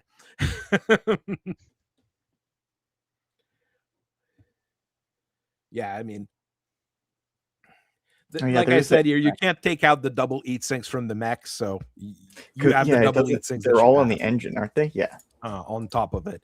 The other rewards for that quest was a pair of case kit and a pair of ferrofibrous kit. So you have case that you can stick in your Crusader as an example. Start doing some custom job to put some case in. You're going to need it in that thing. Or put it on the exterminator that you just got. No, you'd have to swap some stuff out of the exterminator, but is it really worth it? Well, kind of. Upgrade the armor with ferrofibrous. I mean, there's a lot of mechs. I mean, look at the list you have for starter mechs. There's a lot of mechs that would benefit from having case put in and ferrofibrous put in. Literally, generally on a mech, if you stick ferrofibrous, you'll be able to stick a case. You'll be able to save enough to stick a case in. So there's advantages to that. We're going all over the place, but it's okay. Mech Factory Research Lab, Trade Up to make money, HPG Uplink to make money. The Trade Up grows as the campaign progresses, so it starts with a very small bonus, but as you go on, you get more and more and more and more and more and more money. The HPG Uplink, it starts with more money, but it's fixed in the number of factions that's joined in to your thing, so at some point it just stops making you money. Corporate Office gives you a discount on equipment based on its rank. So that's the way to lower the prices when prices get ridiculous. Military Academy to train people. Mercenary All to hire additional mercenaries and get some new chassis and stuff like that. Intelligence agencies. More hotspots, probably. I was trying to think of more things to do with it. Maybe I should steal some of the buildings from Star Sector where they have things like the privateer base, Reuter dive bars. Yeah, I mean, that'd be things that I could think of. IE office, where you get expeditions. So you basically, you get an expedition that you send somewhere. And, it's like in those gotcha games or whatever. You send people doing a quest. And when the quest is complete, it comes back to you. And you're like, oh, you gain this, this, this, and this. And there's always a chance that someone gets hurt or whatever. Tech mining. Yeah, tech mining. Orbital Dry Dock, that's the broken thing. That's literally the broken thing in the game. Allows you to build dropships, jump ship, corvette to destroyer, cruisers to battle cruisers, battleship to carriers, depending on the level. And yes, it gets ridiculously expensive if you want to build the big stuff. But I mean, getting a better dropship, because you start with a broadsword, so you've got 5 mechs carry capacity. Getting a bigger dropship is a big thing in a game like that. You'd be happy to get an Amilcar or a Confederate or something like that. All those Model 96s and 97s. My boys. My Model 96s and 97s. You know those ones? No. The elephant and the octopus. They're tugs. They're the only ones with have tug connectors. Well, but they're really good dropships. Because the octopus is a good tug that'll push around your slower dropships, and the elephant is just all around excellent. I mean, I like the Amilcar, honestly, for a pure combat dropship. 8 mechs, 4 aerospace fighters. It's fantastic. It's purely military because you've got no cargo space in it. So you'll have to connect it to something else to repair and do whatever. But this allows you to do a lot of things. Let's see it. I'm seeing just 85 tons cargo space. The Amilcar it says 106 here. Depends on the Hamilcar because there's multiple. I'm seeing multiple years of it. Okay, that is possible. Also, Mega Mech is really because they try to make it work within their rules, so things got shifted around, especially with bay doors. Because under the construction rules, a number of those dropships aren't legal. Well, so it's the great world of Battletech rules. When you get into dropships, there's a number of ones that are odd. Like they're basically corvettes where they just don't have no dropship capacity. Arvin says that just like the Jurassic Park game where you can send people to get dino DNA but getting gear and material instead. Yes, I remember multiple Jurassic Park video games because I love Jurassic Park. I'm still a kid at heart. It is not the first movie I remember going to the cinema for, but it's the first one I asked my dad to go to, like directly. It makes me a lot younger than Ninja, who probably could pay for his own tickets to let's see, Jurassic Park. The first movie I went to go see, for my 6th birthday, was Star Wars. My father took me to see Star Wars. You're lucky. That was it. I can even find the movie theater. The building's not a movie theater anymore, but it still exists. I know right where it is. I mean, that is a nice thing. I'll be honest. Well, see, the Then story. again, the original Star Wars ran for like 2 years in Yeah, theater. yeah. So I mean, because my birthday's in September, and but see, the thing is my parents remember Star Wars as a big deal because we lived in Pittsburgh, and then we moved down to Longview, Texas at that time, and the Pittsburgh Press or the Pittsburgh Gazette, their movie reviewer guy hadn't seen it, and he went and he panned the movie. He just absolutely, this movie sucks. It's terrible. It's awful. Don't waste your money. And they got so much hate mail over this that they had to print retractions all through the summer. And my ouch. my mom would tell me about that. I mean, he wasn't the only one, but the thing is, it was too different of a movie for most movie critics. That's the thing. Argyle saying was TMNT. Yeah, that's another big one. That in that particular, not, it's a bit earlier than me, but yeah, it's. Is that the one with the rubber suits? Yes, the original Yeah. TMNT. I was That in is a high school. fantastic movie, though. That Yeah, is also a great movie. Yeah. I mean, there's the 80s and the 90s and the 70s, not the recent years. Oh. This Well, is a when I sad was state of when I was affairs. a kid, on TBS, movies in the 70s were so generally bad that, on Turner Broadcast Television or whatever, there were Mhm. 3 types of movies that were on. There were either James Bond movies, Clint Eastwood movies, or John Wayne movies, and that was it because nothing else was worth a damn. But now there's a reason Lucas and all of them kind of revolutionized the thing, because they revitalized the movie industry from Well, yeah, they not created the much. summer tentpole blockbuster and stuff with Jaws, and Jaws is such a legend that word movie. I mean, if they were to I mean, and this is blasphemy here, but if they were to do a remake of Jaws It wouldn't work. and followed the book and It'd be had more worse than the mafia original. stuff in there where the mafia is trying to push the town to keep the beaches open, there's a reason why this stuff is happening. And Mm. in the book, it's spelled out. It's really interesting. In the book, Hooper is chasing around Brody's wife, and when the shark rips him from the cage and is chewing on him in the book, Brody's first shot isn't the shark. He shoots Hooper in the neck. And Quint takes the rifle away from him. He's like, "Give me that." I'm not. It wouldn't work. The thing is that it is so good. Jaws is so good because of all the problems they add during the production. Oh yeah, That's the it's reason why the absolute movie is classic. good.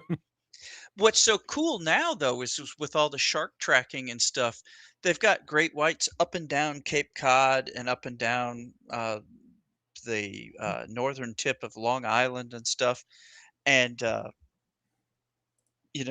sharks come in real close. It's really interesting that they have been able to do all that. We're really really cool. Arvin, The Land Before Time is the first movie I've seen in theater. Well, theater. It was basically broadcast in my like local podunk kind of place, but it's the first thing I watched in a group, let's say, in a group rather than at home. So yeah, it was. I mean, I'm a dinosaur kid. I know. There's nothing wrong with that. Dinosaurs are great. Dinosaurs are awesome. There was a what was it? The Land That Time Forgot, where they have the U-boat go through a tunnel and pop up in the dinosaur world. Oh, they made a lot of those weird Got Doug movies. McClure in it. Well, what's so cool is that when the people are retreating back to get to the submarine, they are using the deck gun and they're shooting at the dinosaurs and they're tearing the dinosaurs up, something fierce. And after having watched Jurassic Park and all the other movies and stuff over the years, my entire focus of a dinosaur movie comes down to the last 5 minutes, where they've been running around the whole movie, and the local National Guard armory is there, and the guardsmen mount up, and it's a tank unit. And for the last 5 minutes, all you hear is Tyrannosaurus Rex identified, heat up, on the way, and it's just this massacre. Blood-soaked massacre, driving over dinosaurs and stuff. Just I'm not going to go see the J.J. Abrams dinosaur movie that just released what? because There's a fuck JJ. J.J. Abrams. What the hell is? It's the didn't even- end of Oak Street, something like that. Oh yeah, okay, yeah. And yeah, He's it's hopeless. this J.J. Abrams. I'm not giving that guy a penny. He's hopeless. I've got a bit of an idea of how the game should go. Basically, you move in, you unlock things, you complete some mission, it unlocks things as you go on. Complete 3 Comstar mission, then you can have Comstar join you, and then you have once you join Comstar join you, you have to fight the Mani Domini, as an example. So things kind of go that way. You complete different types of mission, it unlocks different things. Once you basically gain control of 5 faction, the current SLDF decides to go after you because they don't like you, because you're not supposed to try to make a new Star League, dare to Star League. Once you control the 5 great houses, you become the new First Lord and you get bonus money. Once you control the 5 clans, you become the new Ilkhan, you get bonus technology. That kind of thing. Once you've got control of everything, well, you've won, and you might have like one final big thing against all the bad guys or something along those lines. I've got like a basic plan of how the game should play. And it's really Operation Scorpion 2. Operation Scorpion 2, Electric Boogaloo. And a half. Scorpion 2 and a half. 33 and 1/3. No, that was another thing. Yeah. That's just numbers. Rules for developing new chassis. I've just put some stuff down. Not sure if I want to. There's some thought here. Do we want inflation in between the different inheritance levels? Do we get reverse engineering bonuses? How to do minor upgrade, cooling jackets, specialty ammunition? Like I said, adding and removing quirks. How would we want to do that? I'm throwing things at the wall, trying to see what sticks, and trying to form a cohesive thing in my brain that can be used. Basically, You're handed the chassis for the assassin, and you really want to make it work. You can't. Game over. Well, I mean, if you remove the quirks and then completely rebuilt it and made a new variant of it, then yeah, then it could work. I mean, stick 40 an tons XL is- engine, an 40 endo tons is steel, hard. and a Clan PPC Tech. and Clan Tech. It'd have to have Clan Tech, because I mean, A Clan Tech assassin will work. yeah, I mean, otherwise it's like, oh look, I've made a Clint. No, I've made a. I mean, an Hermes Hermes. too. No. No, you get handed the blueprints for a swordsman. Have fun. With this, I can conquer the universe. What is it? Some of the versions of the Cataphract that had the poor workmanship because they were being rushed out of the factory floor. They were T-30 Ford, yeah. Yeah, well, I mean, they were. I mean, the original in the book view of the thing is so god awful. I mean, it's supposed to be assembled out of parts. It's a What's that? Shadowhawk arms, a Marauder's leg, and what was the body? Something else like that made no sense. Like, we assembled this out of spare parts, and it works better than anything we have. Oh, the FedCom just stole our factories. Fuck. What was that clan deck that had the ramshackle we were looking at, I think, last week? That is the Treasure 2. You get handed that. I mean, remove that, and it's functional as a mech. Remove With that, it's ramshackle, awful. But remove the XXL engine. no, that one just has an XL. Just an XL. Yeah, you get handed a blueprint for things, and then you have to make a new variant of it because you don't have that tech. Or you get a blueprint for something and you're like, I'm not sure I want that thing. What is this rubber they keep talking about? What does that mean? Oh no. Oh no, we're at that point in tech. Pneumatic? What? What is a piston?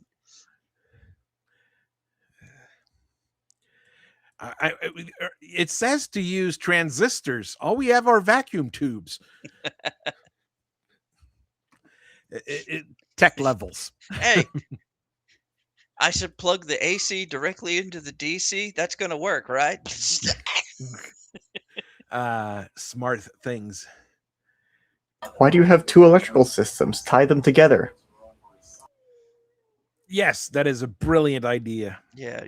I mean, in a warship, at first, nothing goes wrong. Even though it does come with the warning of, do not do this.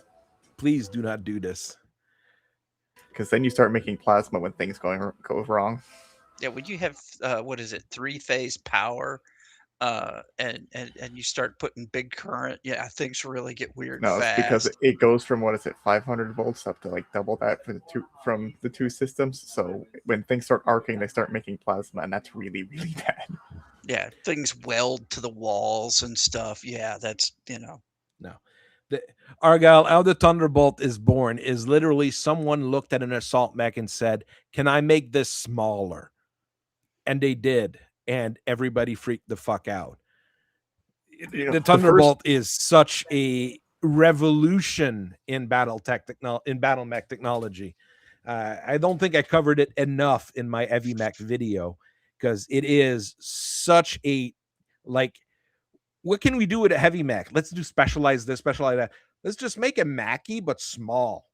Yeah, that's what happened. The Mackie came out and it was great, and everyone's like, but can we make it more practical? Can we, not bankrupt ourselves making it? Oh, that's a brilliant idea. We have a weapon system for every range bracket.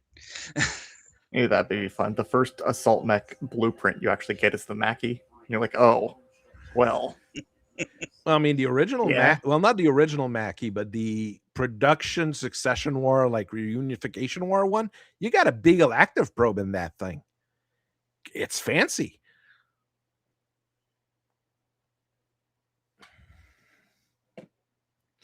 Mercenaries, how they work. Well, generally with the support store, that's where you buy your battle armors and your vehicles that you spend if you are, the mission's going to be a big problem. So you bought a set of LRM carriers just to support you for that particular mission. So that's how you use vehicles. Personally, I never used the battlefield support cards, but I'm sure some people would prefer to do it. At that point, I'm not your mom. You decide what you do. There, we'll go with that. For the mercs, the way the mercs work, you can always bring a lance of mercs to help you. That's always a thing you can do. Or if you die, your entire unit is wiped out during a mission, and you've got a mercenary lance in your pocket. Well, you summon the mercenary lance to finish the mission for you. So it's your backup in case you die kind of card that you can bring in. New mercenary message: salvage my ride. Salvage me. Salvage me. But it's like the fairy in Zelda. Like, you died, but here you go. You have a backup. You have an option. New mercenary company, the 8 Hearts. That'd be funny, but it also work. Whenever they arrive, they start playing Doctor Who because you're going to regenerate. Okay, maybe the Wolf's Dragoon Assault Lance with an Annihilator, a Shogun, a Warhammer, and a Thunderbolt might be a little bit too good. But I was just throwing mechs together here. No, it has a hoplite. It has to have hoplite, yeah. Yay, hoplite. It's weird. If you look at the Wolf's Dragoon book, they've got a lot of light mechs. Then they've got like the hoplite. Then they've got assault mechs. They've got like no specialty heavy mech in the original book, which is a bit weird. But I was just throwing around things here. Those are entirely not set in stone, basically. Then for lore, rather than doing what I've been doing with a lot of stuff, which is to write huge lore dumps and things like that, for a game like this, I'd probably want to go the Dark Souls Elden Ring kind of direction instead. So you do lore drops on, like, you pick up a chassis, you have a little lore tidbits, and you're like, you have to try to piece together the things to figure out what really happened and what is really going on. All that you really know. We can fill things in as the puzzles still open up, and then people are like, "Hey, look, these two pieces go together." And we're like, "Yes, excellent. That is exactly what we want." All you really know is that there was a third Star League that we are currently in the Elcon era. Then there was a catastrophe that happened, and then there's the current Star League. That's what's going on. The collapse. Yeah, something happened. Something really bad. 106 years since the collapse. What was that in Andromeda? That's Star Sector. Star Sector? Okay. Andromeda had that as well. Gene Roddenberry, Andromeda. Like, something happened. Okay. Well, that's bad. Things went real sideways. For the Great Houses, for Capellan Confederation, I'm going fully and China rather than the weird communist line kind of thing. So I'm basically trying to do it more alien than the current Battletech universes. Harem. Oh, you don't know how crazy powerful the harem was during early on China. It was crazy. Like, the harem had their own military. I can't remember which group there, but literally, like, the emperor had his military, then you had all the feudal lords under him that had their own army, and the harem itself had its own military.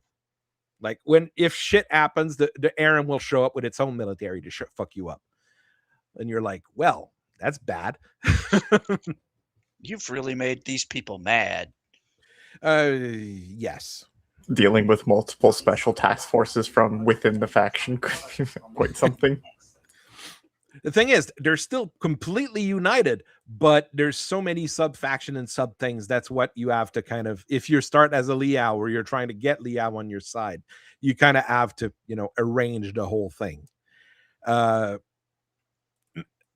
Free Worlds League going with managed democracy.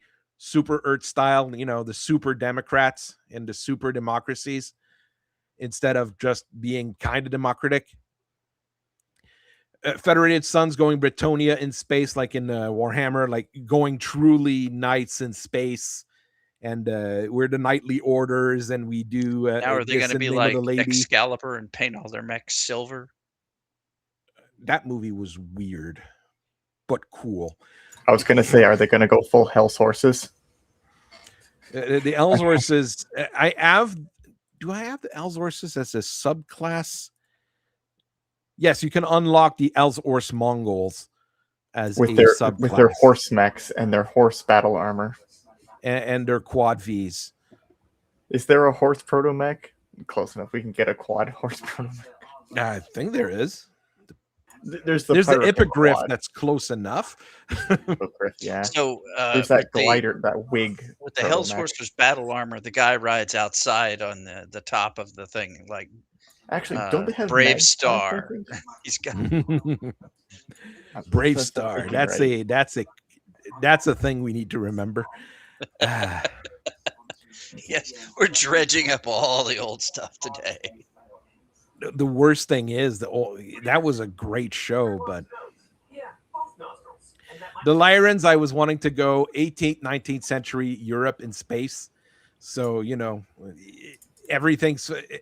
everybody's at war with everyone at the same time as being at peace with everyone. And there's alliances of alliances of alliances, and the kind of situation where someone gets murdered and then the entire world goes to war, that kind of situation.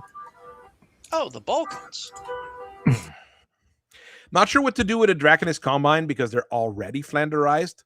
So, I mean, you can just go full Japanese, but they're already full Japanese. So, not 100% sure. Well, I mean, you could have I think a lot of it would be aesthetics. There'd be a lot more samurai-looking mechs. I'd love it if we add more body kits. I mean, I've got a bot kit for a Warhammer with Japanese plates on it. It looks really good. There's a few that float around every once in a while from 3D printers with like samurai plates. I think I've seen a samurai plated awesome once. It looked pretty cool. Different, at least. Yeah, I think that you would certainly have a lot more of that, and you would have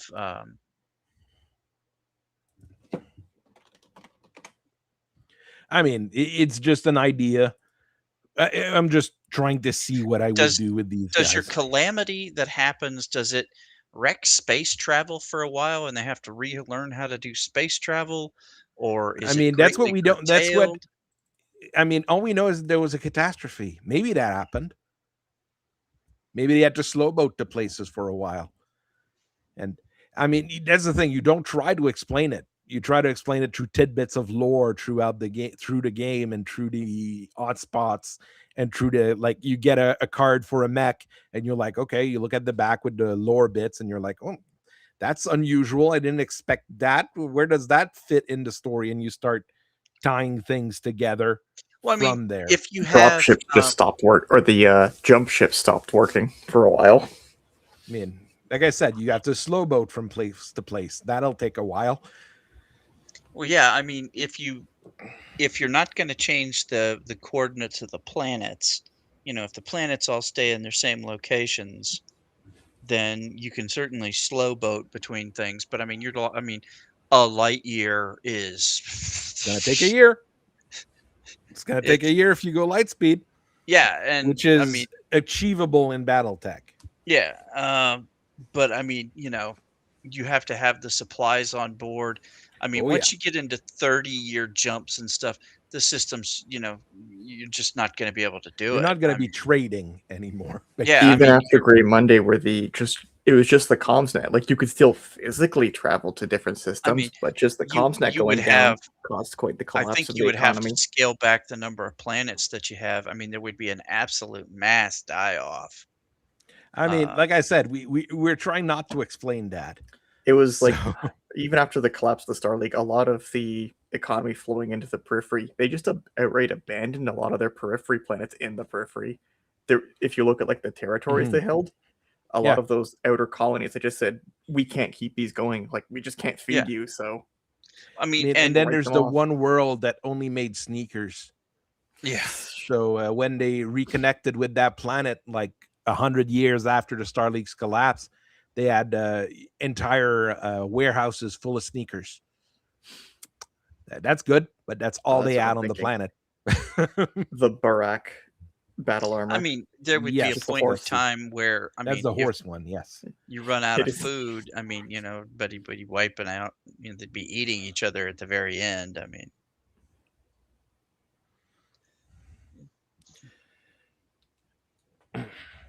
I'm still of the mind that like at least in setting any planet that has less than 1 million people on it, they don't even bother accounting for.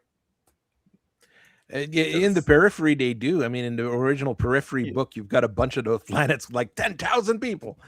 Well, And yeah, but I can and see, definitely see like those kinds of planets just would for be something. accounting. Those kinds of colonies would be something that pirates could easily actually. A pirate raid to that place would actually wipe it out. I mean, like islands in the Caribbeans yeah, during I mean, if you the Age of blew up the Sails. water purification plant or you burned the crops for a year, that kind of stuff, and they, captured and enslaved who they wanted to enslave and took off, the survivors would basically be totally screwed. I'm pretty sure in a number of the books they just described of like these are periphery planets. Yeah, there's a pirates on the other side of the planet. We can't do anything about that. They have a Lancer mech. What can we do about that? On the other Oh side, yeah, there's like on the there's other a side of the couple of planet, short and it's just stories where a guy shows up with a cattle master and he tears up a town. That's in one of the tech manual or the one-armed rifle man getting you shitting your britches. I mean, if it has a single arm, but everything else is operational, it's still a large laser and an AC5. it's going to outgun your Scorpion tanks.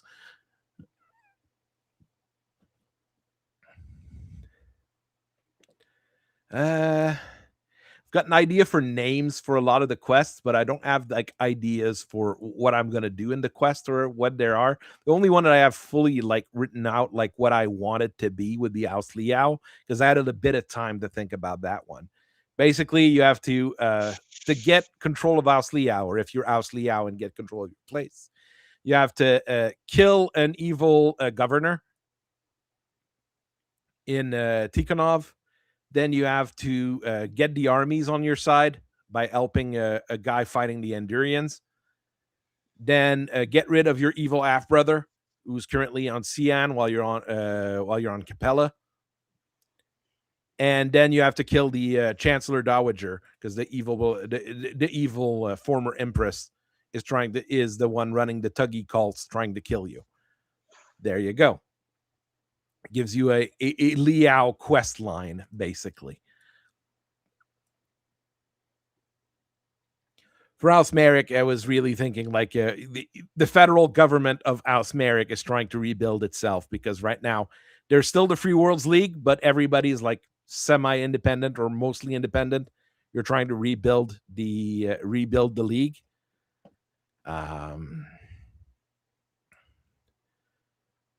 For Oscarita, I'm still messing with things as well, but I'd give the name of the missions the different pillars.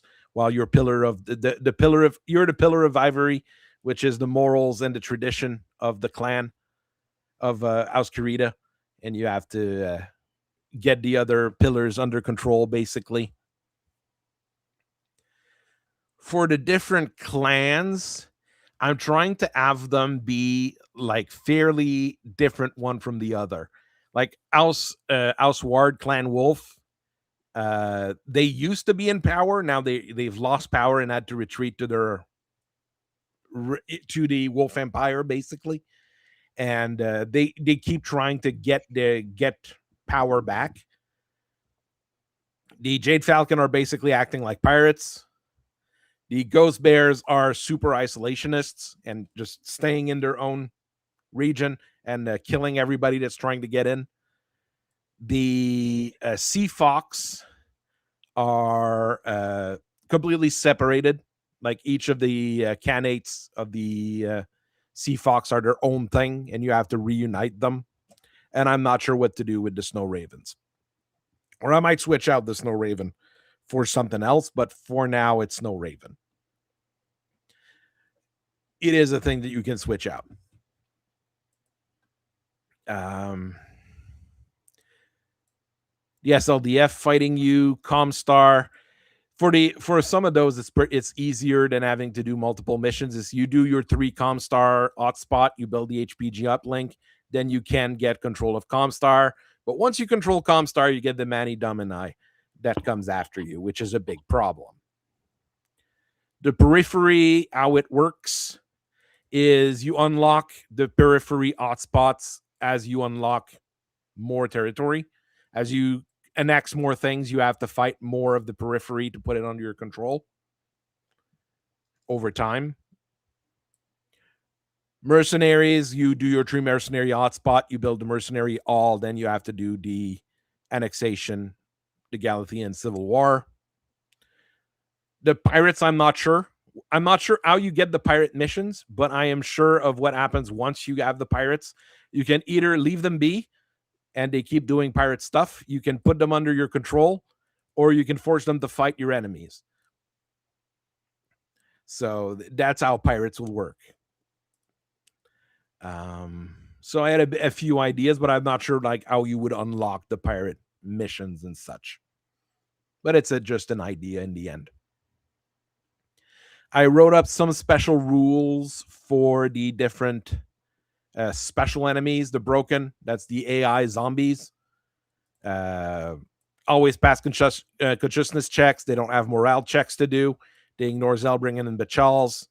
But they get a penalty to checks and ECMs. Gene Cast, that's their biological, so they have their own biological rules that you can mess with. and they behave differently if they have basically a kaiju to lead them or not. Matty Dom and I've just threw a few things together. They ignore Zellbringen as well because it's the good old word of Blake. Warehouses always respect Zellbringen, and if you break Zellbringen, they get bonuses. And I actually wrote some morale rules because Battletech doesn't have morale rules. So I was wanting to have something written down as an idea. We'll just end with that. See if you guys are okay with that. Moral checks following the same thing as consciousness checks. Basically, you start with a 3, 5. What is it? 3, 5, 8, 11 auto fail. Is that right? Or am I misremembering things? I don't know where to check that. I think there's some It's other on the character. morale checks. Is it in Interstellar Ops that I'm thinking? There might be something. I'm just writing a rule It's for somewhere, it to but make I don't have the book for it. I don't think. If I someone just else wrote does. something. I just wrote something here for that. There's this is more enforced withdrawal rules. It's literally like you have to roll morale checks. The bad guy has to roll morale check. You as the player don't, but the enemy does. Because it is important because there is the demoralizer SPA. Yeah. Where? I can't The way it remember where works, that you have to came. do those checks, and they get worse and worse, like a consciousness check. You do get bonuses if you're fearless, elite, veteran, penalties at regular and conventional. And green, conventional armor get an additional penalty because they're conventional armor and they freak out. And things that cause you to roll on that: taking internal damage, component critical hit for engine, gyro, sensor, life support, ammo explosion, limb blown off. The bad stuff. Component destroyed, so you're losing an arm, losing a leg, losing a side torso. Unit immobilized, unit disarmed. 50% of your side is destroyed or already retreated. Your commander is killed. You're affected by the demoralizer perk and various scenario situations. So, I mean, if you're fighting the enemy and you're starting to deal enough damage, they might start retreating because of that, to make the games a little bit faster and a little bit more manageable. I mean, that could be a fast way to do it. It's just fail a morale check. You're now basically affected by the demoralizer perk automatically. No. In this case here, you fail a morale check, you leave. Oh. You have to leave the map. Okay, it's just forced withdrawal. It's forced withdrawal at that point because you don't want to keep fighting. And anyway, since there's no salvage in this system, it's okay if the bad guys leave. You don't want to steal their mech and their parts anyways.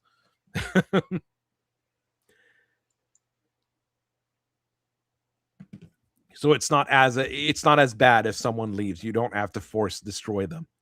And I wrote down some commissar rules because it's always funny. Basically, if there's a commissar on the table, it can blow up one of the retreating unit, and everybody else stops force retreating. Very 40k. Very 40k, but I mean, it's always funny. Just and like, killing the commissar always forces a morale check on everybody else, though. So it does have that penalty. In Steel Division 2, there's the special military police unit. Also in but not Flames War, Bolt Action has a unit like that. Only in Steel Division, it picks those disheartened units, your conscripts, ignore their penalty. So they just operate like standard units. I mean, the Soviet method. I mean, political officers, the Soviets made them famous during World War II, but they've been around for a long time before. So, well, it always depended upon, you would, if you had linear warfare, you put your green units up front. I mean, Daniel Morgan, American Revolutionary War hero, he knew that the militia would run. And so at the Battle of the Cowpens and at the Battle of Guilford Courthouse, he just sat there and said, all right, boys, here's what I want you to do. I want you to fire 2 shots at the British. That's all you got to do. Then you can leave. And what he did is he anticipated that they would fire these 2 volleys, they would break, and the British would pursue them. And that's when he would hit them with the Continental Line and just mangle them. And he did that twice in a row. I mean, the fact that it worked twice means that the British didn't learn. Well, Then again, it was hard to learn back in those days because you needed a lot more things to do proper communication in the military. well, But then again, the American officers were trained by the British. well, That too. Daniel Morgan was trained by the British because they gave him 500 lashes during the French and Indian War. This guy was a tower of rage when it came to fighting the British. He was Yes, the John Paul Jones spirit. he was out of his mind angry at these guys, just like Andrew Jackson. Andrew Jackson was like, "Oh, they're British. Stuff them in a meat grinder." I mean, he was irate. All right. Well, we're gonna leave it at that. Arvin's leaving, so we're gonna all gonna leave. Well, I mean, we're pretty much done with what I was thinking, anyways. Tomorrow I've got the final video on the light mechs. I'm not covering every single light mechs from the invasion to the recent era, but I'm covering a few of the odd ones, a few of the funny ones. It was a fun video to do. Next week, probably going to cover the Sun Spider. I've started painting them. And for the catalog, I'm thinking of doing the Jenner. So if anybody's got Jenner pictures, you can send them my way. I'd be happy to have them and show them off because I only have one Jenner on my side that I've got painted. So, I'm looking at 4 of them right now. Now, there you go. That's a lot of Jenners, but that's a good thing to have. Well, like I said at the beginning, is I had just got done stripping the paint off of a boatload of metal minis because I had gone into this new paint scheme I was going to do. So, All right. Well, I hope everybody have a nice rest of your evening, and I will see you guys next week for a live stream and tomorrow for a video. And have fun. Bye-bye.